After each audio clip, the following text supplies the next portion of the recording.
Good evening, everybody. Welcome back to Elevating the Sparks, exploring the world of Chassidut. It's a pleasure to learn with all of you tonight. We took a bit of a hiatus, but I'm glad to be back together. And please God, hopefully we'll continue through the summer and we'll explore some important and enlightening and inspiring concepts together.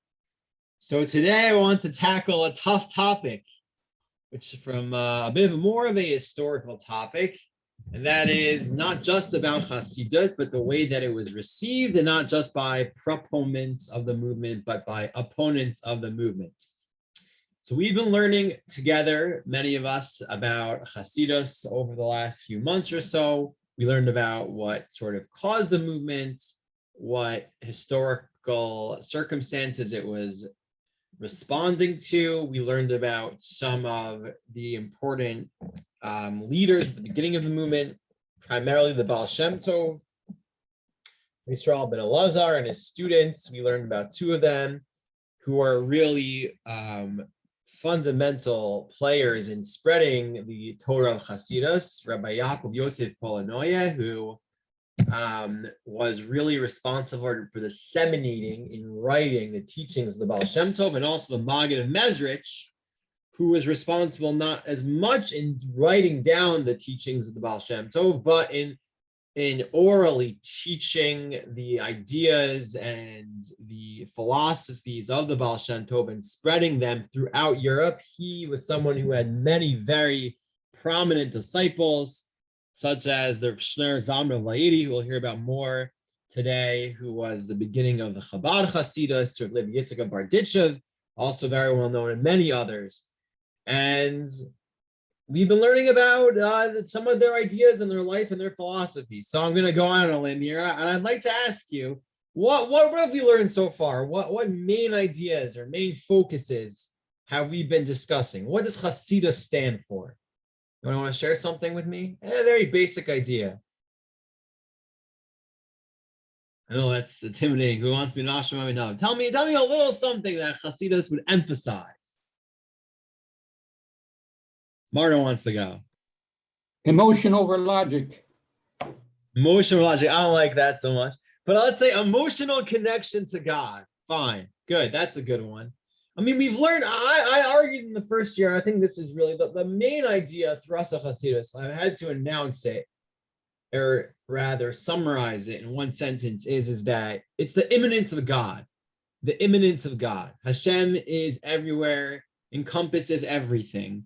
And that is something that is not just a philosophical concept, but that is meant to define everything we do. God's always accessible. He's always there. If your mind is in the right place, you can always connect to him. And it's all about connecting to him. It's all about forging that very strong, vibrant, emotional, intellectual connection to God in every single thing that we do. For everything that we do, for every single person. Every person, whether they're learned, not learned, whether they're at the top of society, they're not the top of society, anyone can connect to God at all times because he's right there. Whether you're at a happy time or a sad time, a difficult time or an easy time, it is always an opportunity to connect to Hashem. That, I would say, is the main message of Chassidus, which was one that really struck a chord with a lot of people. They really resonated with it. That was something that was the sort of message they wanted to hear at that time in Jewish history, where things were not always so easy and they felt left behind by the rest of society. And specifically, beyond, and we talked about how that happens through connecting to this sort of higher realm of existence, that this physical world that we live in is not the be end all and end all of existence, but there is a higher spiritual realm that we can connect to, that we can transcend this world. And that's the real world, in a sense. That's reality. And the physical world is just an illusion. And part of what Chassidus preaches is about trying to transcend that illusion, to connect to God and transcend our physical boundaries and to ascend to where God is. And one way of doing that we discussed is through the tzaddik, through the Rebbe, that the Rebbe has this sort of unique connection with God, this unique soul, and is totally steeped in Torah and mitzvos and davening and prayer. And through forging connection with him, he is a channel of divine influence. And the Rebbe shouldn't be someone who just sort of isolates himself. He has to be someone who helps his followers connect. So all of these are ideas that were percolating in the world of Chassidus. So it all sounds good, no? All sounds good. Connection to God for everybody. What could be bad? Certainly everyone must have been for that message, right? Not so much. Not so much. Indeed, there was a very fierce opposition to the Hasidic movement, a very fierce opposition. And what I'd like to do with you during the course of tonight's class is to learn a little bit and reflect a little bit about what caused this opposition. I don't think it's just history. I think it is also very relevant to our lives today. So with that, I am going to share my source sheet with you, or my PowerPoint, and we will begin. Hope you like my first page over here. It's you see it's called Elevating the Sparks, so you see some sparks and such. Very nice. Okay, the spread of Chassidus. We've spoken about this. Again, sort of get this historical context. The Hasidic movement, which was the philosophy of the Baal Shem Tov and his students, really spread throughout Europe in the second half of the 18th century. And during the Baal Shem Tov's life himself, it was pretty unopposed. He received relatively little opposition, whether that was because it hadn't had as much widespread influence as it did later, or that's because of the Baal Shem Tov's figure in and of himself. Maybe because he was one sort of unopposed leader of the movement, he was sort of able to rein everyone in a certain way. During the Baal Shem Tov's life, things were pretty smooth, I guess you could say. But soon after he died, after 1760 already, by the time the Maggid of Mezrich, his student, took over the movement, it began to really generate a lot of opposition. A lot of people and very important rabbinic leaders, as we'll see, were very vehemently opposed. This might have been caused, there was a certain character named Rabbi Menachem Mendel of Vitebsk, who started off as a classical member of the Lithuanian rabbinic establishment and became influenced by the Maggid of Mezrich and his teachings. And one theory is that once the other Rabbanim of Vilna got wind of this new influence on one of their students, they became very suspicious of this movement. Be that as it may, things really began to change in the latter half of the 18th century. And here I have a quote. The truth is I pretty much pulled it from Wikipedia. It's my translation. You can find it there. It's in Hebrew there. But in 1772, the Vilna Gaon signed a letter along with many other of the Rabbanim in Vilna, because there were some Hasidim in Vilna they were very opposed to. In fact, I'll also mention one of the stories told is that there was a certain Reb Chaim of Vilna who became a Chassid, and he started saying potentially disparaging things about the Vilna Gaon, and that might have led to this. So he signed a letter along with many of the other rabbinic establishment, essentially banning Chassidus. Now, before we get to what's in this letter, I want to hear your thoughts about it and what you think it might be referring to. Let's talk a little bit about the Vilna Gaon. Do we know who the Vilna Gaon was? Rabbi Eliyahu of Vilna? Yes, no? Thumbs up if you do. Have you heard of the Vilna Gaon? So I don't know if we have like we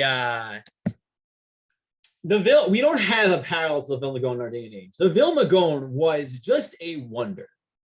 And that's what makes it such a formidable attack. The Vilna Gaon was the undisputed Gadol Hador, the greatest Torah scholar of his generation, par excellence, paralleled by none. This was someone who had memorized Shas, tradition has it, by the age of 9. The age of 9, right? So most ninth graders, might be learning addition or subtraction. He had memorized Shas by the age of 9. This was a person who was a master in every single element of Torah. And he knew it all by heart, whether it was Torah Shebaal Peh and Tanakh, whether it was the Talmud, whether it was the Shulchan Aruch, whether it was all the works of Kabbalah, he had them on his fingertips, and he spent every living moment of his day, almost 24 hours a day, engaged in Torah study. This was a man who spent all day by himself learning Torah, who barely took a minute to have a morsel of bread. And so he was the undisputed angel, Torah personality of his time. And so in the Vilna Gaon was not one to involve himself in public affairs. He was an ascetic. He was someone who was apart from the community, who was essentially supported by the community so that he could just learn in solitude. That was essentially his life. And when the Vilna Gaon went out of his way to oppose a movement, then you can imagine the impact that must have had on that movement. So this is an excerpt from the letter signed by the Vilna Gaon against the Hasidim, essentially putting them in cherem. Cherem was a very powerful tool in those days. Cherem means excommunication. Now, today's day and age, we have cherem, it might not be quite as powerful, like we don't live in the same social environment. But in those days, the community had a lot of power. You only lived in the community. All your contacts were your tools to succeed in life. And so excommunication by the community, being isolated socially, communally from all the institutions, was a very powerful thing. And they signed a letter of cherem against the Hasidim. And here's what it writes. And I'd like to think about this, and I'd like to hear what you think each of these things mean. It says, "Our brethren, the house of Israel, newcomers, i.e. the Hasidim, have arrived recently that our ancestors never imagined." That borrows on a line from Parshat Ha'azinu. It says, "Lo se'arum avotechem." And by the way, in Ha'azinu, it means their gods, their forefathers never imagined, actually referring to idolatry. So it's a pretty strong accusation. So that our ancestors never imagined, who formed a cult of chashudim, of suspects, and make associations for themselves, and their laws differ from all the people of Israel in their prayers. That's also a quote from the Megillah, by the way. Datehem shonot mikolam. So their laws of prayer are different from everyone else. They make their own associations, and their laws of prayer differ from everybody else. And they also roar in their amidah, ugly foreign words, and act with bewilderment. Right? So there's some sort of accusation about the way they pray. There's roaring going on. They're roaring out weird words. And they say that their thoughts wander in all worlds. They claim while they're doing this, they're all sorts of lofty places. They completely cancel Talmud Torah, and in their mouths, they constantly proclaim they will decrease their learning and not be very sorry for transgressions that have come to them. We have already uprooted this evil thought from our place, and just as we have uprooted it from this place, so will we uproot from all places. So what I'd like to do, take a look at this little excerpt from this letter. There are other letters. There were a few letters of cherem. In fact, the Vilna Gaon did this no less than 3 times. Issued a cherem in his lifetime. Issued a cherem against the Hasidim. There was one time there was a rumor that he had rescinded his excommunication of the Hasidim, and then he sent an additional letter to the community of Minsk, reiterating that he was still against the Hasidim. So what sort of accusations do you see from this excerpt? What are they angry at the Hasidim for doing? Generally, what do you see here? What sorts of things are the Hasidim doing that the Vilna Gaon and those who signed this letter are opposed to, are objecting to?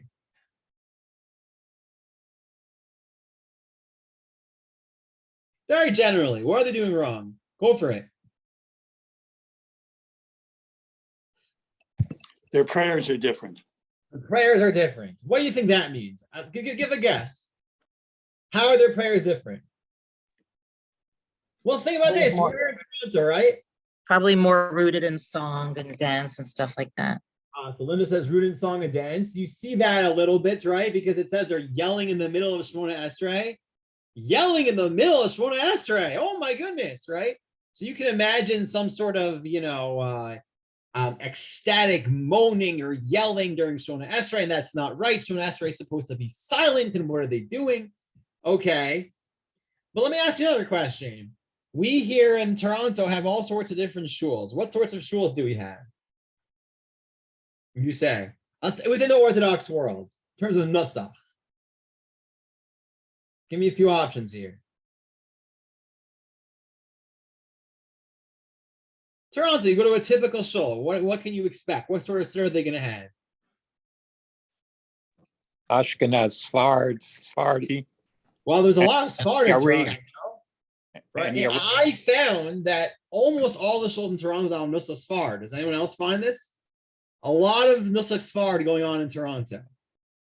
Even though not everybody walking around is sort of Chassidus. Well, that was a new thing. The reason it's called Sfard, although it has some resemblance to Ashkenaz also, is because it's a combination, right? Where does that combination start? So it starts with the Arizal, Yitzhak Luria, a generation earlier, which we'll get to. But the Hasidim were the ones who popularized davening Nusach Sfarad. They took the innovations of the Ari, certain innovations like Birchat Kohanim every day, which we don't necessarily find, or certain additional words in the Shemona Esrei, or certain customs from the Sfaradim. They incorporate them into the Ashkenazic liturgy, so they changed the liturgy. So that's part of it, davening. Maybe they're yelling. What else do you see here? What other important Torah institutions do you see being questioned here? Not learning enough Torah. Like before this, it was Torah. Right. Yeah. We're not learning enough Torah. Bittul Torah. They're canceling Talmud Torah. Right, and that's another. So we'll have to see where does all this come from. And another point I want to make, which Alan also alluded to, they have their own sorts of prayers, right? Well, it's not just about the fact they changed the nusach. What does it also mean? You have an Ashkenaz minyan and you have a Sfard minyan. Meaning, if you start your own minyan, what does that mean? If you're starting a new minyan, what does it mean? It means you break away from the old minyan, right? It's a breakaway minyan, a lot of them. So that, you can imagine, wasn't taken so enthusiastically. So now let's begin a little bit here. Now I wanted to show you just a few examples here that this was no laughing matter. There were real ramifications. This was a very, very bitter dispute between the Hasidim and the Misnagdim. Misnagid, or Mitznagid, means someone who is opposed. It's a way of referring to the Lithuanian rabbinic establishment and their followers who were opposed to the Hasidim. And there were real ramifications to this. There were rabbis like Rav Levi Yitzchak Barditchev and Rav Yaakov Yosef Apollinoia who became big Hasidic masters, but were also just rabbis. They had already achieved the rabbinic posts beforehand, and they were forced out of their positions due to their adherence to the ways of Chassidus. They kicked them out of their communities. Rishner Zalman V'Layedi, and this is a big theme in Chabad, and there's a lot of emphasis placed on this. The first Rabbi of Chabad, the Baal Tanya, was imprisoned. He was put into prison because those Misnagdim slandered him to the Russian authorities against that he was rebelling against the government, and he was literally thrown in prison. That is a pretty extreme measure to take. We're not just talking about yelling at each other in shul over something like, whether we should sit or stand for Chazar Sashatz here. This is real serious stuff. We're talking about excommunications of people losing their jobs. Okay, so obviously the Vilna Gaon thought that it was founded, but yeah, that was Lashon Hara about Rishner Zalman V'Layedi. So where does this come from? What are they so angry about? So here I'm going to borrow from, I meant to write the title. It's a wonderful book that I've been reading by Dr. Rachel Elior about Chassidut. And she outlines, page 94 of her book, I have to get the exact title, I'm actually forgetting, and I apologize for that. But she, I think it's called The Mystical Orange of Chassidus. So she outlined 5 general headings to the objections to the Chassidus the Vilna Gaon had. So we've gone through some of them. Let's talk about each of them. So the first is, you see, and again, there were a lot of different letters. There was a literature to this. There were pamphlets that were comprised objecting to Chassidus. And by the way, I want to mention that it's not like the Hasidim took this lightly. There's a well-known story, and it's not clear exactly what happened, but Rav Shner Zalman of Laedi and Rav Menachem Mendel of Vitebsk, 2 great Hasidic grandmasters, students of the Maggid of Mezrich, went to try to visit the Vilna Gaon in Vilna to try to communicate with him and try to solve this dispute, try to make peace with one another. And as they tell it, the Vilna Gaon refused to see them. Now, in Chabad tradition, in Hasidic tradition, he refused to see them because he was afraid that they would convince him that they were not in the wrong, and so he ran away. And there's a whole,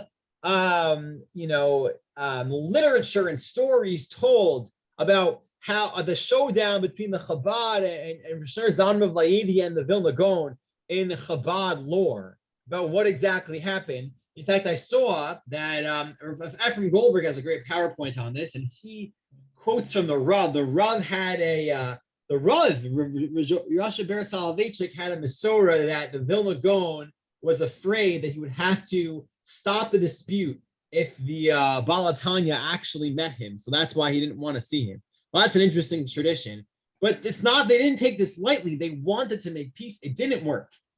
And so she outlines, Dr. Elior, 5 main points of disputes. Let's go through them. One of those is what I mentioned. The Hasidim began popularizing Nusach HaAri, the Siddur of the Arizal. And they made adjustments to prayer, to the Ashkenazic prayer book. And if you look at a Sephardic, Nusach Sfarad Siddur, there are different additional words, and some of them really seem like they're more mystical. They're meant to connect you to a higher realm. So things like Ki le'yeshuatcha kivinu kol hayom mitzapim li'yeshua, right? That we wait for God's salvation all day, and then we add the words mitzapim li'yeshua, and we're always waiting for the salvation. Sort of a little bit repetitious. Or Av harachaman shema kolenu, Father of mercy, listen to our voice, instead of just shema kolenu. So new additions to the Siddur. That's one thing they did. They changed the Nusach. And changing the Nusach is a big deal. Change the Nusach. What are you're just changing the Siddur? We've had the Siddur for a long time. This is a tradition. One point. Another point, it was changing ritual, right? So not just the words of the Siddur, but what's done. So wearing your Beinu Tam tefillin. Anybody know anybody who wears 2 pairs of tefillin? Right? Anyone ever seen that? People who switch tefillin, that's what Hasidim actually do this. They switch their tefillin in the middle of davening. In fact, some might even wear 2 pairs at the same time. But this was something that wasn't typically done by your average person. And the Hasidim started doing it. They started wearing 2 pairs of tefillin. Or wearing tefillin at mincha. Generally, our custom nowadays is, although there is a mitzvah to wear tefillin all day, we men don't wear tefillin all day normally because we don't know that we can maintain the standards of physical cleanliness and mental purity for an entire day. So you only wear it at Shaarei. So they started wearing it at mincha too. That's in terms of changes in ritual. 3. The third one, it shouldn't be ritual, it should be halacha. That was a typo. But they had stricter standards in certain areas of ritual law. So shchita, this was a big one. The Hasidim all of a sudden demanded a higher standard of shechita. They wanted stricter standards. They wanted sharper knives. And so they started doing their own shchitas. They didn't get the regular shechita. They wanted only Chassidus shechita. Someone want to make a point? Okay. I have a question. Didn't the Vilna Gaon ever hear of the Baal Shem Tov? I mean, Did he he hear should that? have respected the fact that his students are the ones that are in Okay, this so movement. maybe we'll get to If that. they're So I here, think what the you're Baal Shem raising Tov's is, movement, account for something. you're like, I understand what you're saying, 100%. So the one part of the big question is, who is a rabbinic authority? Who qualifies as a rabbinic authority? And where does rabbinic authority come from? And that's a really important question here, right? So we're going to get to that. But let's continue going through the different objections. Number 4 might be a little more fundamental, less specific, spiritual priorities, right? So what's important? What should we focus on? So here you see there are 2 sorts of general, common topics that are discussed. One is Kabbalah. This is a very big one. The study of Kabbalah, or mystical Sfarim, more moral, ethical Sfarim, as opposed to, let's say, Gemara or Halacha or traditional learning.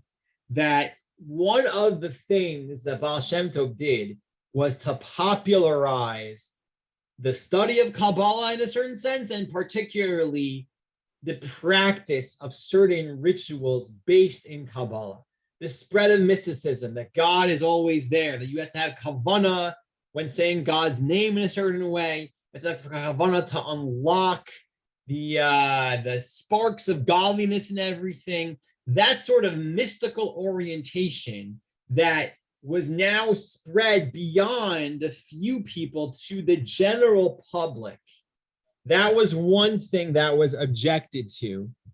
And the other one is what the primacy of Talmud Torah, which we'll get to in number 5, and that is about what should we be spending our time doing, and how much time should be dedicated toward learning Torah, or how much time should be dedicated toward davening for a very, very long time.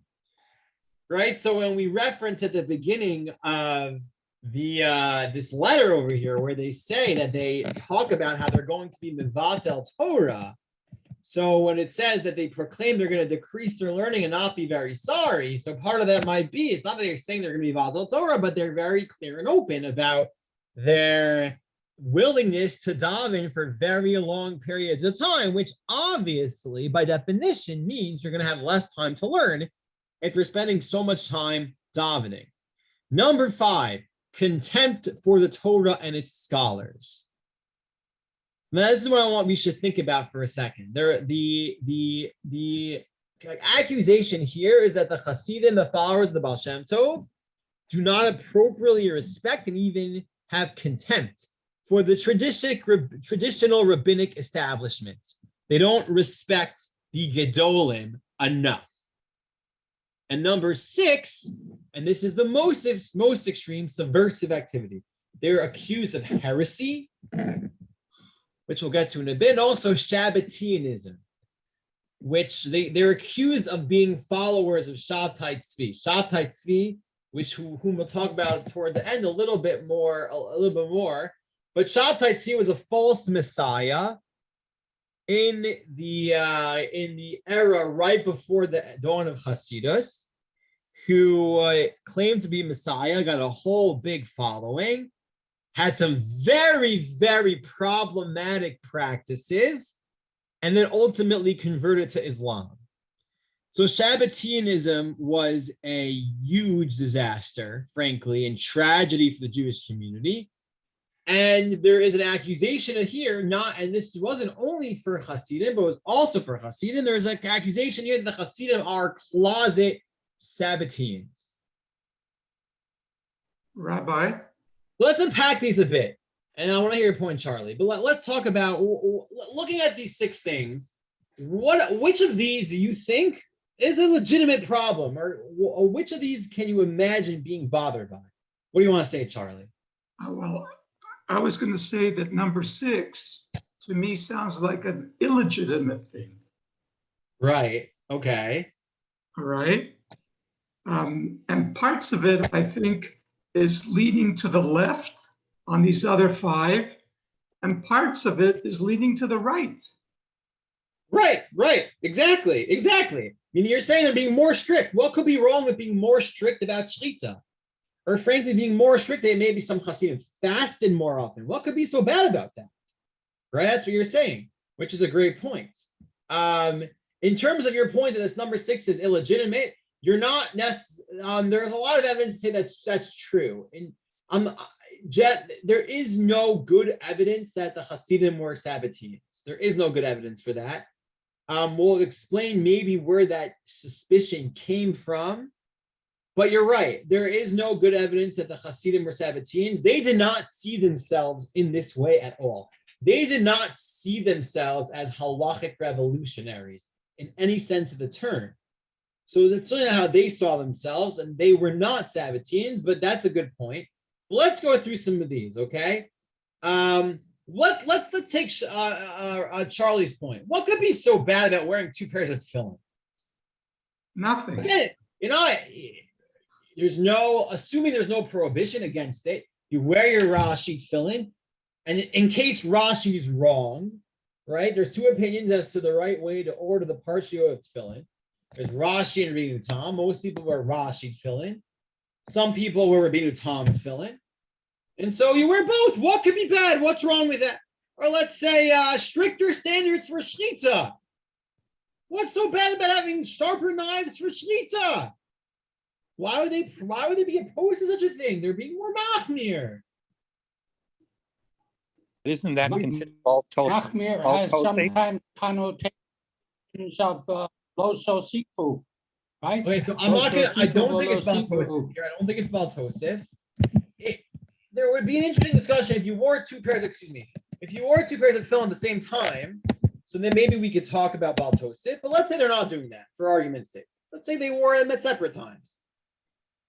But let's think about this. If all of a sudden a new sect comes along and introduces new stringencies, what might be challenging about that? Think about it on a social level. Well, rabbinic authority, question of rabbinic authority. Right. Well, number one, it's a question of rabbinic authority. The rabbinic authority to do it.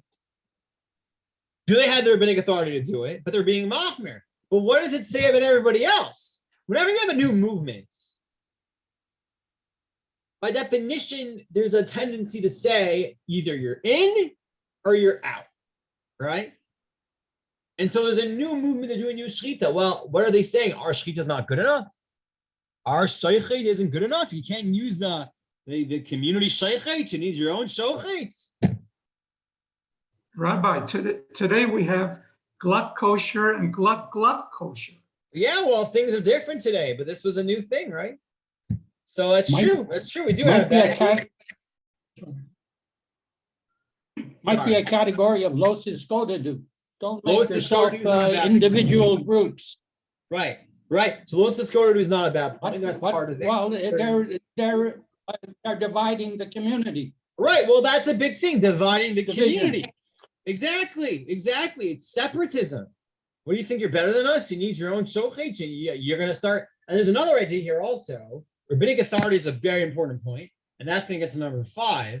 But sort of number 4 relates to this too, that there are certain things that you'll find in halacha where we say it's for someone who is, baale, I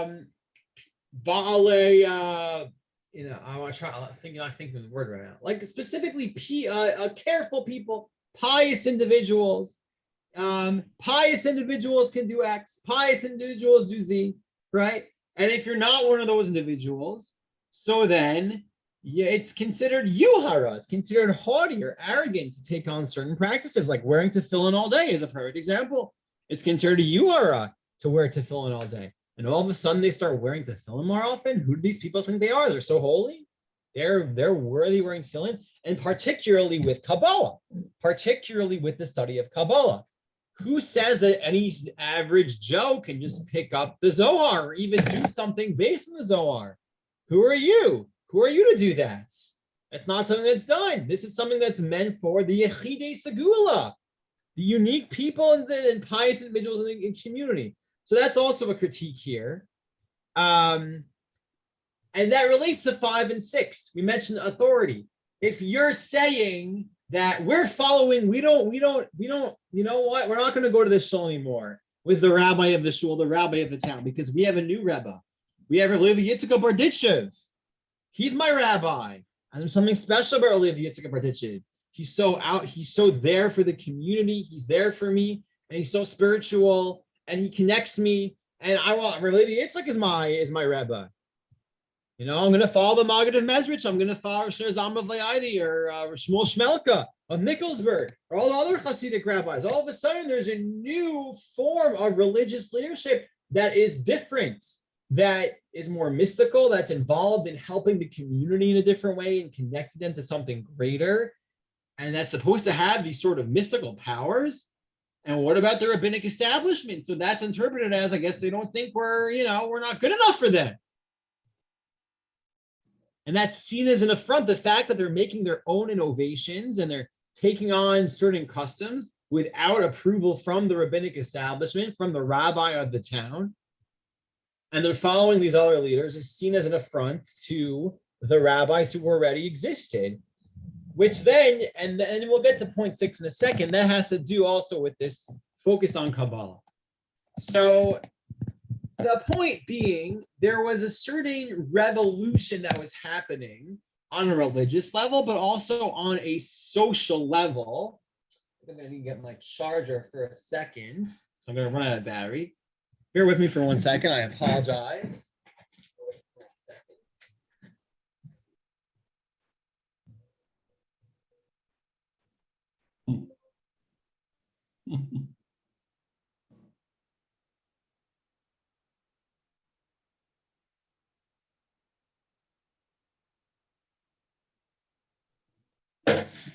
Okay, right over here. I am here. Just going to plug in. Hopefully, I beat the buzzer, and we will continue.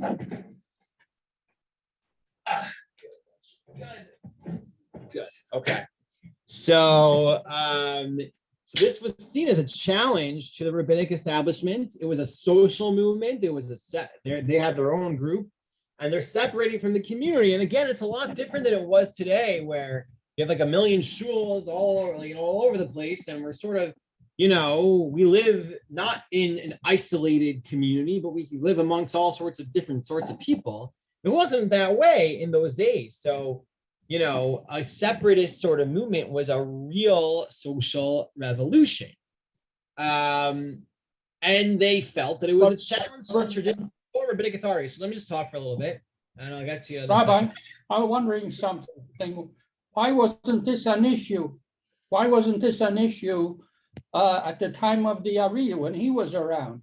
I mean, when he was propagating his teachings, why didn't they take the same offense? So that was the Chasidim's claim. So all of these challenges, what did the Hasidim say? So there were a number of points. They felt that they were in their rights making these changes, these modifications. And the truth is, some of them were less innocent than others. There were certain somersaults happening during davening that are mentioned. I'm not exactly sure what's behind those. There's some Kabbalistic idea to it. Maybe there are certain areas of halacha which were slightly less appropriately maintained, such as zmanei tefillah, davening times. So there are certain innovations made, but the Hasidim felt like they were in their rights making these innovations for 2 reasons. Number one, they weren't really new. They came from the Ari. There were certain mystical societies that existed before the Hasidim. The Kabbalists of the Ari and the Rav Yosef Karo, even afterward, there were what were called klois, which were a certain group of pious individuals who were supported by the community. So there were other societies who engaged in this sort of mystical learning and did all these sorts of mitzvos to unlock the sparks in the world, to bring the Mashiach, etc., like we've talked about. There is a difference, though, which we'll get to, which was that those were really very tight-knit, unique societies of very pious individuals. It wasn't a communal movement in the same way. It wasn't nearly as widespread. But either way, the Hasidim felt, number one, they weren't the ones making all this up. This was the Ari HaKadosh. This was the derech of the Ari. And they were simply taking the innovations he made and implementing them in a more, widespread, systematic way. And number two, who are you to do this? Well, we have our tzaddikim. We have our Hasidim. And they are special. Our tzaddikim are special. They have a special connection with God. And they have, these incredible visions and dreams. And they have Gilui Eliyahu Hanavi. So they're our leaders, and they're the ones that are driving this movement, driving these changes. So we are Somei on them. We follow them. Which raises the question, who deserves religious authority, which was a lot of what was behind this, that the rabbinic establishment felt this was a deviation from traditional rabbinic authority. Although many of the Hasidim were rabbis and great scholars in their own right, they weren't necessarily part of the rabbinic leadership, of the time. They weren't the Vilna Gaon. And so the charge was made, these aren't the sorts of people, the traditional leaders who have the right to make these decisions. And to follow them because of their mysticism is not the traditional way to follow a leader. And they felt this was a deviation from traditional and social norms. So that was part of the big question. Who deserves religious authority? The rabbis deserve religious authority if they're not the Rav Ha'ir, if they're not the rabbi of the city. So obviously the rabbinic establishment and Misnagdim felt that they didn't. And they also felt that by following them, they were disrespecting the other rabbis of the time. So that's definitely part of this. And that gets to the second part, which gets to sort of the egalitarian nature of Chassidus. Chassidus is for everybody by its nature. The notion that God is everywhere and can always be accessed means that to some degree, there's less of a division between the Torah scholar and the layperson, because anybody can access God. And this notion of using these mystical concepts in our prayers, of trying to ascend to higher worlds that anybody could do, was something new. One second. Sorry, kids here. So that was something that was very controversial at the time. Hey, Miriam. Which was that this notion that just anybody can study Kabbalah or implement this was seen as very controversial. And the feeling was specifically that these people were not really worthy of it. They don't understand it. They're going to misunderstand Kabbalah. And they're going to implement it in ways that are problematic. And that is for not for no reason that they were worried about such a thing, because many of the very problematic movements of the time, such as Sabbateanism and the Frankist movement, were also steeped in Kabbalah. And if you read the Zohar, there's some very challenging concepts there that make anthropomorphisms of God, etc., which, if understood inappropriately, could potentially lead to heresy. And they were afraid by making Kabbalah so widespread, they were leaving themselves vulnerable to such a reality. So again, part of it is this egalitarianism, making Kabbalah accessible to everybody. They're wasting their time. They don't understand. They should just be learning. The rabbinic establishment. And then there's the notion of Torah learning and Torah scholars, right? As you mentioned, Hasidim valued Torah learning, but they had their own leaders.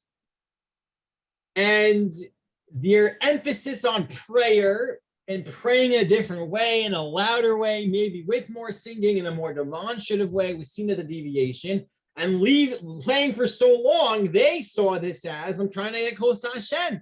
They saw this as a renewed movement to bring Mashiach, to bring more of God's influence in the world. But those who were outside the camp of Chassidus saw this as what are you doing? This is not the way we daven. This is not the way it's supposed to be done. You're yelling in the middle of Shemona Esrei. What is that? It's not the way you pray. It's not the way you daven. And they saw this as something that was not against the tradition and not the appropriate way to spend time. So, and as you mentioned, there was a certain separatism there, right? The separatism in that if you're going to have your own prayer book, you're going to have your own minion. So now there's a new minion. So that means you're not going to go to the local minion. You're not going to go to the local shul. What are you going to pay? You're going to pay the rabbi?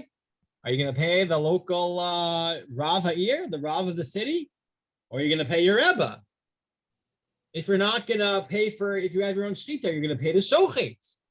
Are you going to contribute to all the other communal institutions when you have your own new communal institution? So just like in any other community, when there's a new shul, there's a breakaway minion, there's a lot of politics involved because it means you're not supporting the old breakaway minion. We need another one. And things aren't so easy. So that also certainly created a lot of controversy. And finally, there's the reason for suspicion, which was that, as I mentioned, the Sabbateans were highly steeped in Kabbalah in destructive ways. For instance, I don't want to get into, Shabtai Tzvi too much, but they felt that since Mashiach was coming, there was a new era, and what we had to do is unlock these sparks of spirituality. And one way of doing that is by doing Averas, Avera Lishma. And they would do these horrific sins and they felt that they were redeeming sin in a sense by doing so. And they would even eat on fast days. And they did it because Mashiach is coming, there's a new time and things are changing. And so this was a really dangerous movement.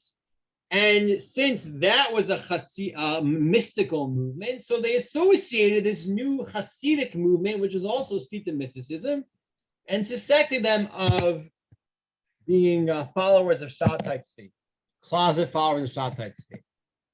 So that was the feeling of the rabbinic establishment of the Vilna Gaon, of his followers. These are new rebels. They're breaking tradition. They don't like Talmidei. They don't respect Talmidei Chachamim. They don't respect the Halacha. They don't respect Talmud Torah. They're they're a bunch of heretics. What they're doing with this Kabbalah, and they're saying they're going to all these worlds. They don't know what they're talking about. We have to stop it. And they got very, very fierce. Obviously, the Hasidim did not agree. And obviously, they felt that they were totally in their rights, and they were doing it l'shem Shomayim. So I would like to read for you a quote here from Shmuel Shmelka Horowitz of Nicholsburg, who was one of the Hasidic rabbis. And in his response, he writes two quotes here as follows. One is, God-fearing and perfect in following the customs of the Ari, who stand at the height of the universe and receive the tradition of Eliyahu. Can one say of them that they are new customs unimagined by our forefathers? How can you say this is new if the Ari HaKadosh didn't? The Ari HaKadosh used to have a Gilei Eliyahu. How can you maintain that what we're doing is against halacha? We're following the footsteps of great Torah leaders. Number one. Number two, and this is the other point. One who fears God, even though he is not well known, should be allowed to observe God in prayer with all his strength and to be rigorous in any way possible. The fact that a person's not well known, they're not a big, well-known rabbi, shouldn't preclude them from being as enthusiastic in the way they pray and the way observe halacha as they want to be. And why are you putting limits on the way the common Jew should serve God? Who are you to tell me how I should serve Hashem as long as I'm doing it within the confines of halacha? Who are you to tell me how vigorously I should daven? How much time I should spend davening? What sort of kavanos I should have during davening. Be it in his clothing or his offering at the house of the Lord, right? The way I dress, if I'm doing it l'shem Shomayim, who are you to tell me that's wrong? He can do so much, so little, so long as he direct his heart to heaven, right? Echad hamarbeh, echad hamamit, bilvad shechave libo la Shomayim. So that was the response of the Chassidus. And so this was a big, big argument that went on for a pretty long time until already sort of midway to the 19th century started to dwindle down. And what's amazing is nowadays, you don't see it at all. You don't really see it at all. You don't see hardcore misnagdim and Hasidim in the way that we used to. Which begs the question, who won? Who was ultimately right? Who was ultimately right? And it seems, whether the Vilna Gaon was right or not, he didn't win. He did not win. He did not stop the Hasidic movement. And I don't need to make this up because there are loads of Hasidim out there. That being said, they certainly did influence each other.